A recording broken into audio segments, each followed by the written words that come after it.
Jadi sebagai kesimpulan, momentum pertumbuhan ekonomi tetap terjaga yang tercermin dari kinerja positif lintas sektor, meningkatnya permintaan, serta kontribusi aktif dari daerah. Ini menjadi landasan kuat bagi optimisme ke depan. Kemudian APBN terus diperkuat sebagai instrumen utama dalam mendorong pertumbuhan dan mendukung agenda prioritas nasional, baik melalui percepatan peningkatan kualitas belanja maupun melalui penguatan penerimaan negara yang responsif terhadap dinamika ekonomi. Dengan arah kebijakan yang adaptif dan berkelanjutan ini, pemerintah berkomitmen menjaga kesinambungan pemulihan dan transformasi ekonomi di Indonesia. Mungkin demikian yang bisa kami sampaikan. Terima kasih. Kita tutup ya. Terima kasih semuanya. Ya cukup kan? Silakan. Siapa yang ini ada MC-nya nggak?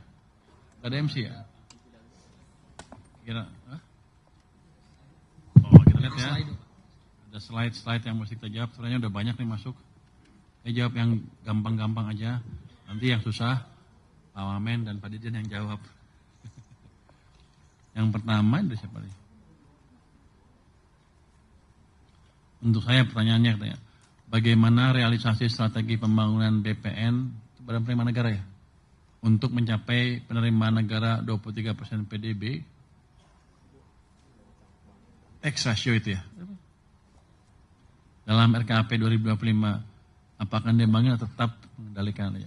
Jadi untuk sementara kayaknya nggak akan dibangun, pajak dan bea cukai akan tetap di Kemenkeu dan saya akan membawahi sendiri lah.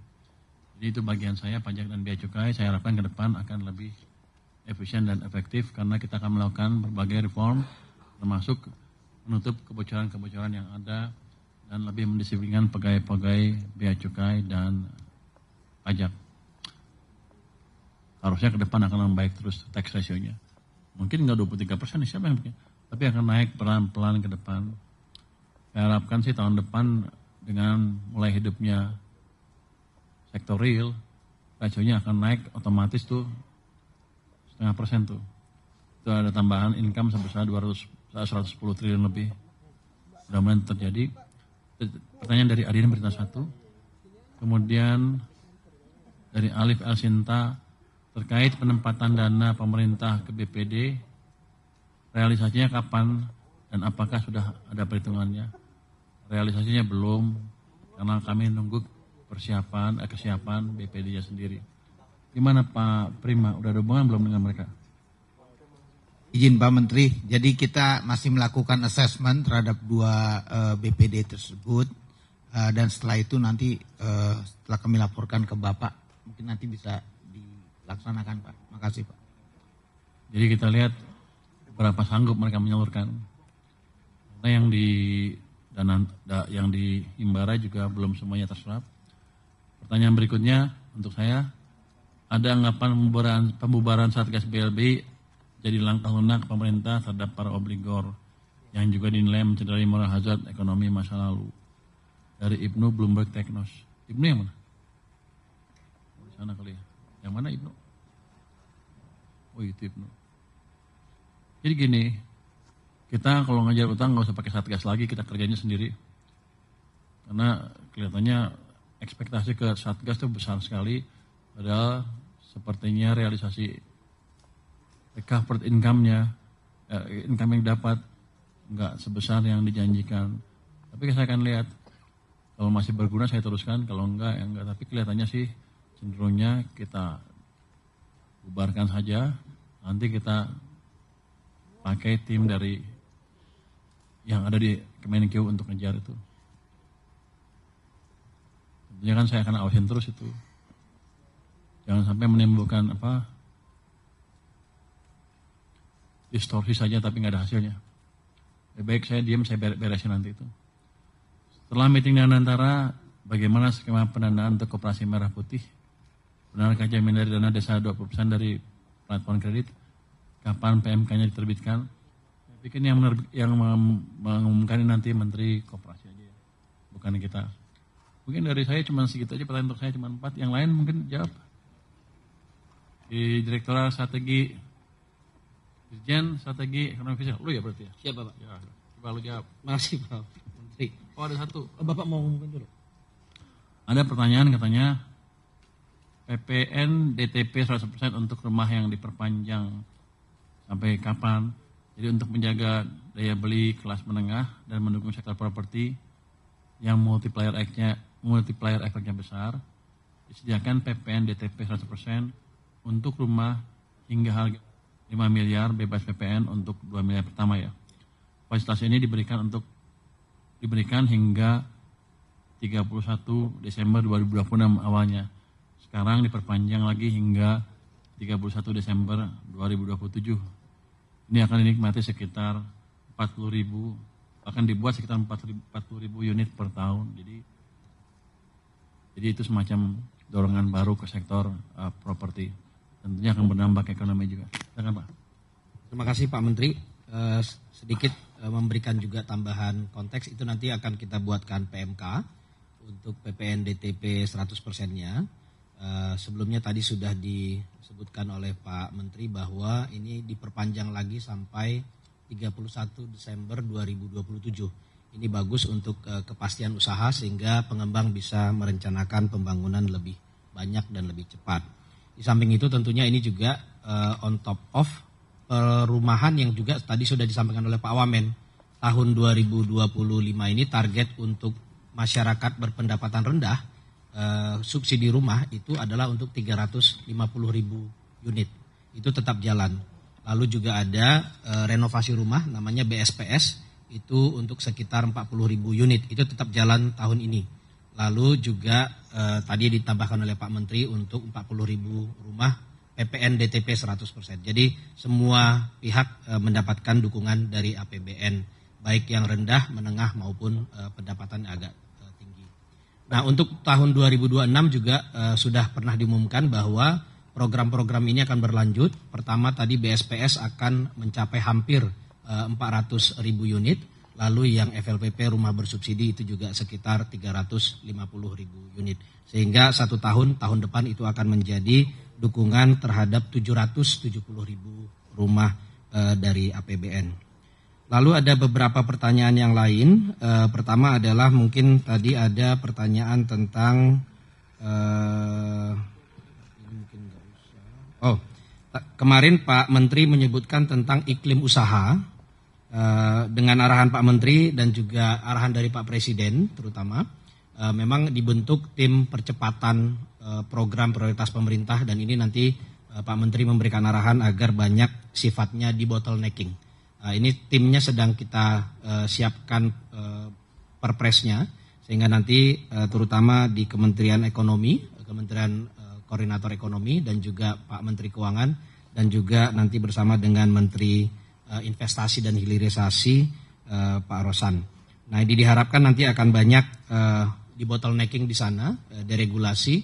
Selain yang kemarin sudah diumumkan ada perbaikan di PP 28 terkait dengan kemudahan berusaha, terutama terkait dengan perizinan yang sering kita sebut dengan fiktif positif. Diharapkan ada SLA yang jelas bagi birokrat dalam memberikan timeline, memberikan perizinan bagi pelaku usaha sehingga memberikan kepastian yang lebih baik. Lalu juga sudah diterbitkan Permenprint Permenprint 35 tahun 2025 ini terkait dengan sertifikasi untuk peningkatan TKDN. Ini juga memberikan kemudahan dan kepastian. Sudah ada juga Permendak 16 tahun 2025 relaksasi impor bahan baku industri dan juga yang di awal tahun diberikan deregulasi yang cukup kuat di sektor pertanian khususnya pupuk, dipangkas sekitar 145 regulasi untuk pupuk sehingga memang terlihat dampaknya nyata. Waktu itu 1 Januari 2025 pupuk langsung sudah bisa dibeli oleh masyarakat dan langsung bisa digunakan. Ini membuat pertumbuhan gabah ini juga produksinya meningkat cukup signifikan. Sehingga sektor pertanian kita juga akan terdorong kuat sesuai dengan prioritas dari Bapak Presiden juga. Nah untuk ke depan dengan arahan Pak Menteri terutama kita akan perbanyak pertemuan langsung dengan pelaku usaha bersama-sama dan kita connect langsung dengan kebutuhan-kebutuhan dan concern dari pelaku usaha terkait dengan regulasi-regulasi yang masih membebani atau yang menyulitkan. Kalau di Kementerian Keuangan tentunya ini banyak terkait dengan perpajakan, baik DJP maupun DJBC yang nanti akan kita connect dengan lebih banyak. Mungkin itu Pak yang dapat kami sampaikan. Oke, saya tambahin sedikit mungkin, dia yang susah-susah lengkah rupanya. Jadi pertanyaan setahun pemerintahan Pak Prabowo dengan Pak Gibran, bagaimana kondisi ekonominya? Pada perbaikan, tadi kan kita lihat tadi udah ada perbaikan konsumsi masyarakat di September sedikit ya. Kan kita mulai injek ke sistem uangnya September ya, 13 September. Oktober, November, Desember adalah triwulan keempat full ya. Itu ada dampak full dari kebijakan tadi. Kalau kita lihat seperti itu harusnya sih, kan siapa yang bilang, World Bank bilang ya kita di bawah 5% pertumbuhannya tahun ini kan. Hitungan kita triwulan keempat akan lebih cepat dibanding sebelumnya. Hitungan dia katanya 5,5 tanpa stimulus tambahan. Tapi nanti kalau stimulus tambahan yang akan diumumkan nanti itu bisa 5,67 atau lebih sedikit di triwulan keempat. Harusnya arah ekonomi akan lebih bagus. Dan kalau itu terjadi, momentum pertumbuhan itu akan kita jaga terus tahun depannya lagi. Jadi kita sudah bergerak ke arah yang lebih bagus dibanding sebelumnya. Itu mungkin. Ada pertanyaan juga, apakah ada rencana mengurangi PPN? Kita baru naik ya dari 10 ke 11. Oh, tetap naik.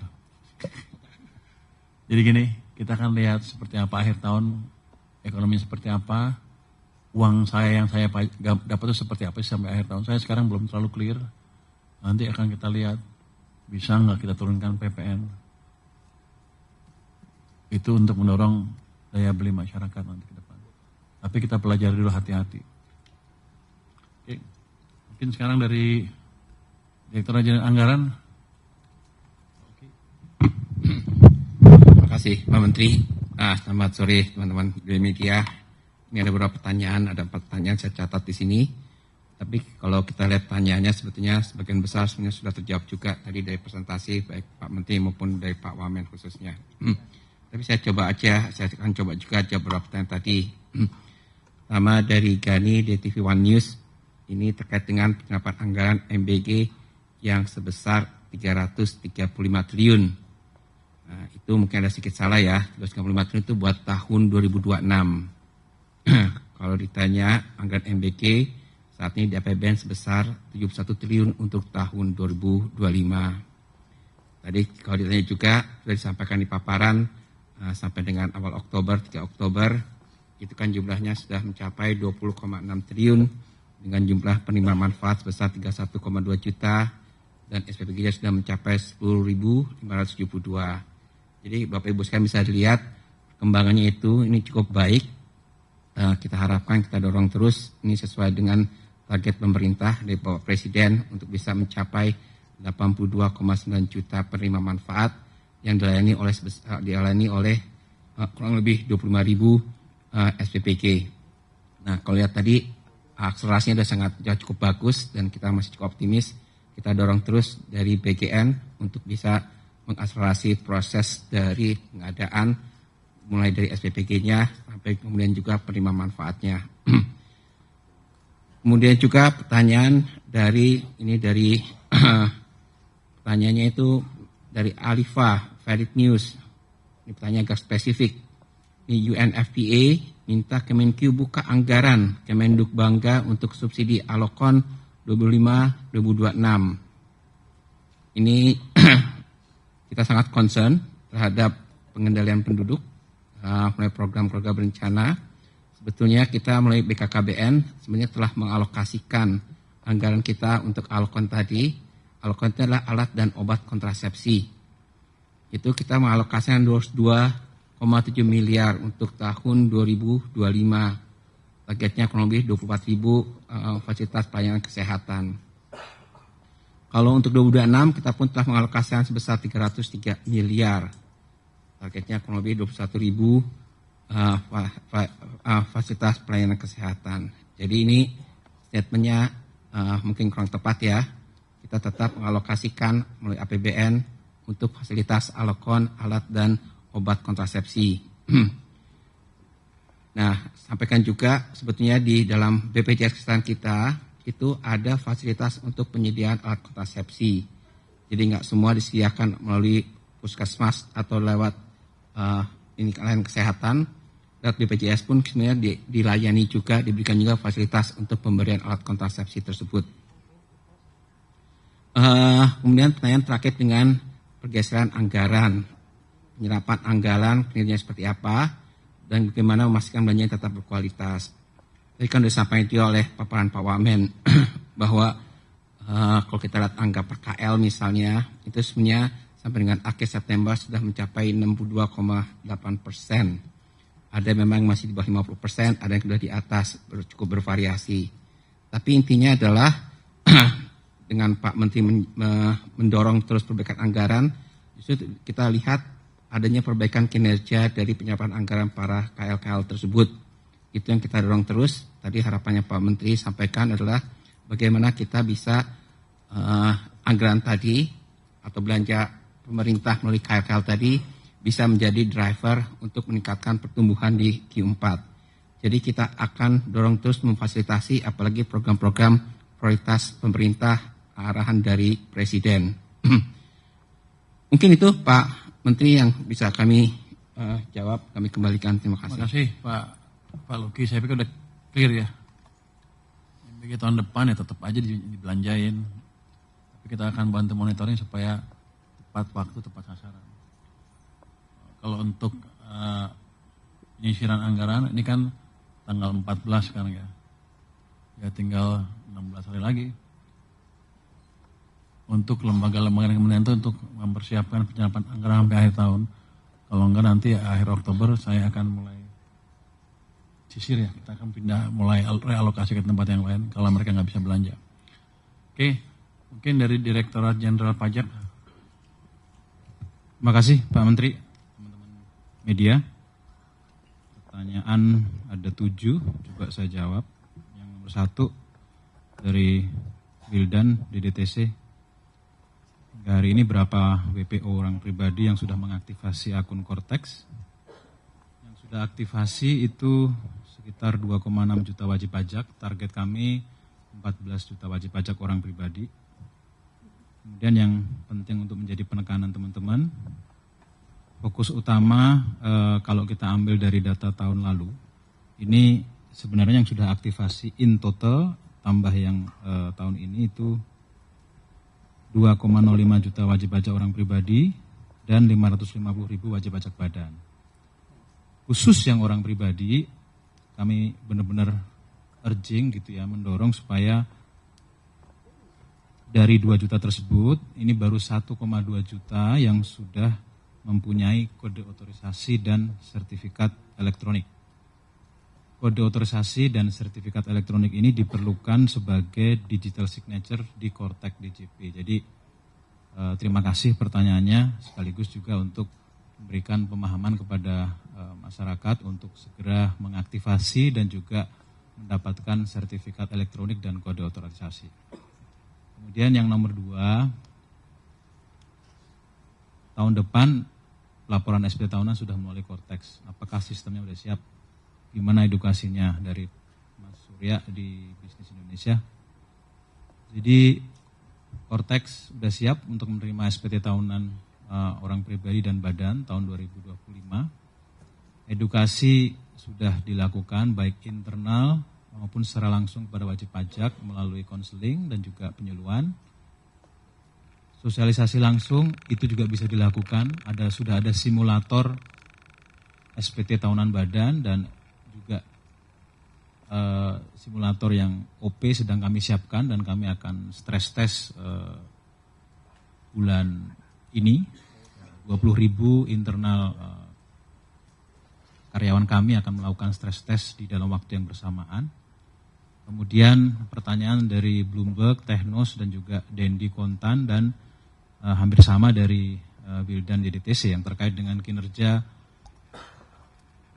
penagihan atas pengemplang pajak yang 200 besar sebagai informasi sesuai yang disampaikan Pak Menteri, dari 60 triliun tunggakan pajak sudah bisa direalisasi sekitar 7 triliun. Kemudian dari 200 tersebut, summary yang sudah kami lakukan, tindakan-tindakan penagihan aktif kami meliputi 91 wajib pajak itu membayar dan mengangsur, 5 kesulitan likuiditas, jadi macet, kemudian yang pilot ada 27, yang dalam pengawasan aparat penegak hukum itu ada 4, yang sudah kita lakukan aset tracing ada 5, yang sudah kita lakukan pencegahan terhadap beneficial owner-nya ada 9, kemudian yang dalam proses penyanderaan ada 1, yang proses tindak lanjut lainnya ada 59. Saya rasa itu yang bisa kita sampaikan untuk menjawab pertanyaan dari Terima kasih Pak Dirjen Pajak. Mungkin Dirjen Perbenaran. Terima kasih Pak Menteri. Untuk pertanyaan kepada kami, skema penempatan dana dari pemerintah ke Bank Himbara adalah melalui pemindahan rekening atau transfer dari rekening BUN yang ada di Bank Indonesia kepada rekening bank di Bank Indonesia. Jadi nggak ada mekanisme reimburse ya yang dilakukan oleh bank, dan ini bisa berjalan secara cepat, dan saat ini tadi sudah disampaikan capaiannya sudah lebih dari 50%. Sudah dicairkan untuk pemberian kredit di sektor real. Terima kasih Pak Menteri.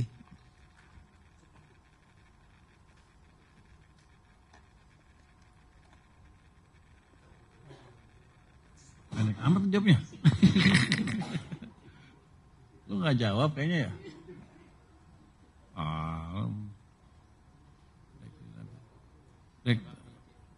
Ini pembiayaan dan risiko. Direkturnya Pak Minto. Direktur Jenderal Pengelolaan Pembiayaan dan Risiko Pak Minto itu ya? Ya, terima kasih Pak Menteri. Yang pertama pertanyaan dari AV mengenai rencana penerbitan DIM Sambon. Kita masih on track strategi penerbitan SPN 2025. Pada kuartal 4 akan menerbitkan DIM Sambon. Saat ini seluruh persiapan untuk penerbitan DIM Sambon sudah tuntas, baik dari sisi legal maupun dari sisi dokumentasinya. Sehingga dalam waktu dekat kami sudah dapat menerbitkan DIM Sambon, dan kami akan menerbitkan dalam waktu dekat. Namun tanggal pastinya tidak dapat kami sampaikan karena sesuai dengan protokol capital market, kita tidak bisa menyampaikan tanggal secara eksak kita akan masuk ke market. Tapi kami akan menerbitkan DIM Sambon dalam waktu dekat ini. Itu yang pertama. Yang kedua, tadi Kaisar dari Tempo yang terkait dengan capital outflow di pasar SPN. Tadi sebagaimana disampaikan oleh Pak Menteri, tadi kelihatan dalam 1,5 minggu terakhir sudah terjadi pembalikan outflow yang sangat marginal. Jadi asing sudah lebih suportif ke pasar SPN kita. Dan alhamdulillah meskipun dalam beberapa pekan itu sempat outflow dalam jumlah yang relatif besar, namun pasar domestik kita cukup suportif dan resilient, sehingga meskipun terjadi outflow, pasar SPN kita sangat baik kinerjanya, termasuk tadi yield-nya terus mengalami penurunan, bahkan siang ini sudah pada level 6,04%, very low, dan secara tadi year to date sudah turun lebih dari 90 basis point, termasuk spread terhadap USD juga terus turun. Tadi mungkin sekarang pada level 200 basis point. Jadi pasar kita sangat baik. Jadi dukungan dari investor domestik sangat baik. Daya serap dari investor domestik juga terus meningkat. Termasuk adalah dana-dana jangka panjang domestik yang terus lebih bagus kemampuan daya serapnya, termasuk asuransi dan dana pensiun. Jadi itu adalah faktor-faktor yang memperkuat pasar SPN domestik kita dan pasar SPN kita terjaga resiliensinya. Demikian, terima kasih. Udah ya? Mau nambah? Nambah Pak. Yang menambah Pak. Tadi 7T ternyata data terakhir 7,216 T, jadi nambah 216 miliar Pak izin. Yang itu ya. Makin. Akhir tahun berapa kira-kira? Target akhir tahun dari yang 200 pengemplang ini Pak masih diproses, tapi kemarin dari hasil Rapimnas itu mohon izin Pak sekitar 20 T Pak, karena ada beberapa yang kesulitan likuiditas dan meminta restrukturisasi utangnya diperpanjang Pak. Sebagian nanti tahun depan kan jadinya. Iya Pak. Pak Dirjen Bea Cukai, ada informasi yang mau di-share nggak? Anda tenang-tenang aja, kayaknya di atas target ya. Pak Dirjen. Baik Pak, terima kasih Pak Menteri. Ini berkaitan dengan pertanyaan, mungkin tidak ada di daftar pertanyaannya Bapak. Tanya aja sendiri, jawab. Yang sendiri, ada apa, adalah boleh. pertanyaan lepas Bapak, hasil kunjungan Kayak apa? gini ya. Hasil kunjungan Ya, kemarin gini, Bapak. Saya lempar aja ke ini untuk bea cukai, ada yang mau nanya enggak? Kalau ada yang mau nanya, angkat tangan langsung. Nah itu, Ibu yang itu sebelah kanan tuh, silakan.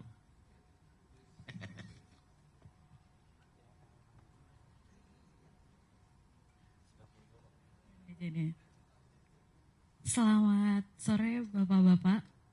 Nggak. Pak Jaka izin nanya Pak, sampai sekarang berapa APHT yang sudah beroperasi? Sejauh ini yang saya tahu baru Kudus, Sopeng, Mataram. Nah, itu udah bertambah atau belum ya? Terus ada berapa usulan pembentukan APHT yang sekarang lagi diproses Pak? Baik, terima kasih Mbak untuk pertanyaannya. Beberapa APHT yang saat ini sudah beroperasi. Tadi sudah disebutkan oleh Mbak bahwa Kudus, Sopeng, Mataram. Sedangkan untuk yang ada satu di Sumeneb yang saat ini sudah siap operasi. Untuk di Kudus ada sekitar 16 perusahaan, kemudian Sumeneb ada 11 perusahaan, Sopeng 5 perusahaan, dan Mataram 3 perusahaan. Demikian Mbak untuk yang sudah siap APHT-nya Pak. Masih ada lagi untuk bea cukai khusus yang laki silakan. Bea cukai dia bilang gak ada yang nanya.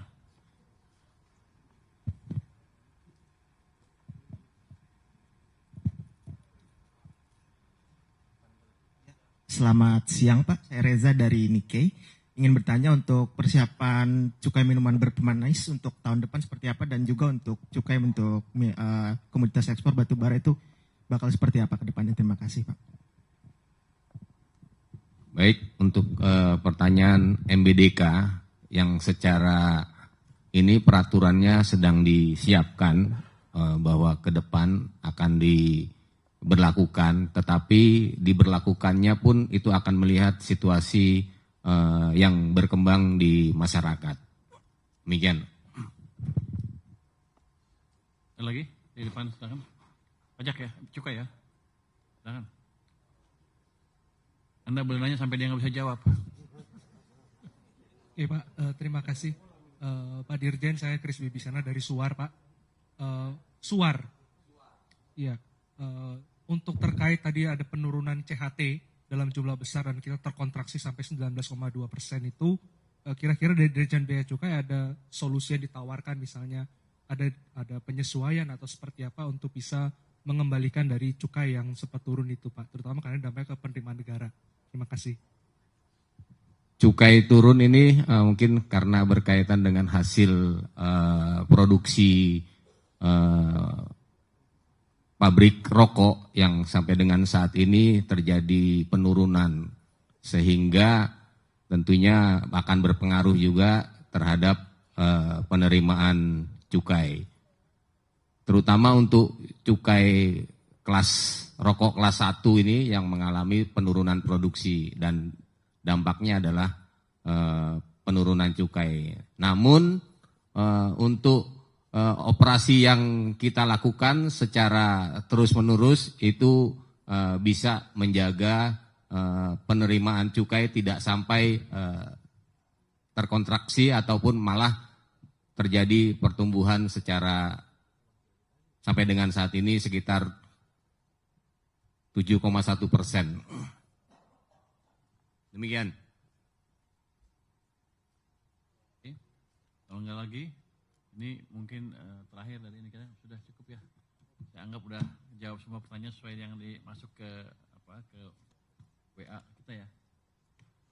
Terima kasih semuanya. Jadi kelihatannya ada pembalikan di arah ekonomi, di arah perekonomian ke depan akan lebih bagus lagi dan kita akan jaga terus anggaran fiskal supaya tetap berkesinambungan dan prudent sambil mengoptimalkan dampaknya ke perekonomian. Ke depan saya pikir ekonomi kita akan semakin cepat dan semakin cepat lagi. Terima kasih semuanya. Wassalamualaikum warahmatullahi wabarakatuh.